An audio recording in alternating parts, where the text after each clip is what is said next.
ان سانسوں کے رکنے سے اور موت کے آنے سے وہ پہلے بلائے گا،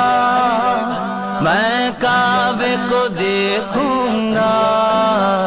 وہ دن بھی تو آئے گا، میں کعبے کو دیکھوں گا، رب مجھ کو بلائے۔ امام الانبیاء صلی اللہ علیہ وآلہ وسلم آپ کو اپنی امت سے کتنا پیار تھا، اس سے اندازہ لگائیے میرے مصطفیٰ کتنا پیار کرتے تھے، اتنی اچھی اچھی چیزیں دی ہے۔ میرے صحابہ یا رسول اللہ حکم ہو، فرمایا جو آدمی صبح کے ٹائم یہ 3 سورہ حشر کی آیتیں پڑھ لیتا ہے، سورہ حشر پارہ نمبر 28 آیت نمبر 22، 23 اور 24 کی تلاوت کرتا ہے، اور تلاوت کرنے سے پہلے اعوذ باللہ السمیع العلیم بسم اللہ الرحمن الرحیم اس کی تلاوت کر لیتا ہے، اور پھر پڑھتا ہے واللہ الذی لا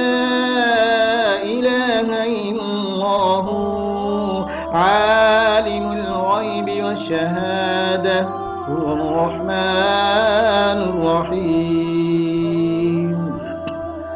واللہ الذی لا الہ الا اللہ الملك القدوس السلام المؤمن المهيمن العزيز الجبار المتكبر سبحان الله عما يشركون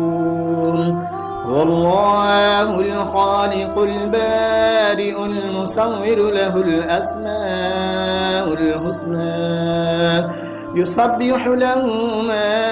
في السماوات والأرض وهو العزيز الحكيم۔ یہ آیات کریمہ پڑھنے والے کے لیے درجہ کیا ہے، اور میں صبح کو جو تلاوت قرآن پاک کرے گا، یہ 3 آیتیں شام تک 70,000 فرشتے اللہ عز و جل کی بارگاہ میں اس کے لیے بخشش کی دعائیں کرتے ہیں۔ اے اللہ ہمارے اس مسلمان کو بخش دے، اے اللہ عز و جل اس قاری قرآن کو بخش دے، اے اللہ عز و جل اس کے درجے بلند فرما دے۔ فرشتے دعائیں کرتے ہیں، پھر آپ بھی نیت کر لیجئے، یاد کر لیجئے سورہ حشر کی یہ آیات کتنی پیاری ہیں، اور اللہ عز و جل کی بارگاہ میں ان کی کتنی فضیلت ہے۔ اس لیے نوجوانان گرامی قدر صبح و شام قرآن پاک کی زیارت ضرور کیجئے۔ اگر کہیں دور گئے ہیں، سفر میں ہے، تو پھر اس کی زبانی بھی تلاوت کر سکتے ہیں، اس میں بھی ڈھیر و ڈھیر برکتیں ہیں۔ اللہ عز و جل ہمیں عمل کی توفیق عطا فرمائے۔ صلو علی النبی المختار صلی اللہ تعالی علی محمد صلی اللہ علیہ وآلہ وسلم۔ تیرے دربار میں ہم